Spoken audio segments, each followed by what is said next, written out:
KSRTC courier സംവിധാനം ഇനി മുതൽ സ്വകാര്യ കമ്പനിക്ക് ആന്ധ്രയിൽ നിന്നുള്ള കമ്പനിക്കാണ് പുതിയ കരാർ നൽകിയിരിക്കുന്നത്.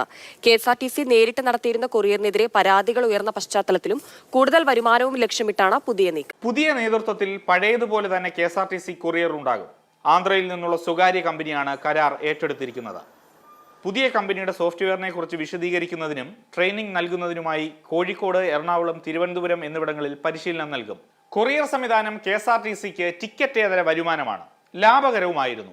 എന്നാൽ കൊറിയർ കൃത്യസമയത്ത് എത്താത്ത പരാതി, സാധനങ്ങൾക്ക് കേടുപാടുണ്ടാകുന്നു, ഇതെല്ലാം ആയതോടുകൂടിയാണ് ഈ തലവേദന ഒഴിവാക്കി സംവിധാനമാകെ സ്വകാര്യ കമ്പനിക്ക് നൽകിയത്. എന്നാൽ മേൽനോട്ടം ഇപ്പോഴും കെ.എസ്.ആർ.ടി.സിക്ക് തന്നെയായിരിക്കും. കെ.എസ്.ആർ.ടി.സിയിൽ കണ്ടക്ടർമാരായി ജോലി ചെയ്തിരുന്നവരെയാണ് പരിശീലനം നൽകി കൊറിയർ സർവീസിൽ നിയമിച്ചിരുന്നത്. പുതിയ കമ്പനി വന്നാലും ഇവർക്ക് തന്നെ ജീവനക്കാരായി തുടരാം. 18.85% കമ്മീഷനാണ് ഓരോ കൊറിയറിലും കമ്പനിക്ക് ലഭിക്കുക. പുതിയ കമ്പനിയുടെ വരവോടെ ദൈനംദിനമുള്ള പ്രവർത്തനങ്ങൾ കൂടുതൽ മെച്ചപ്പെട്ടതാകുമെന്നാണ് കെ.എസ്.ആർ.ടി.സിയുടെ വിലയിരുത്തൽ.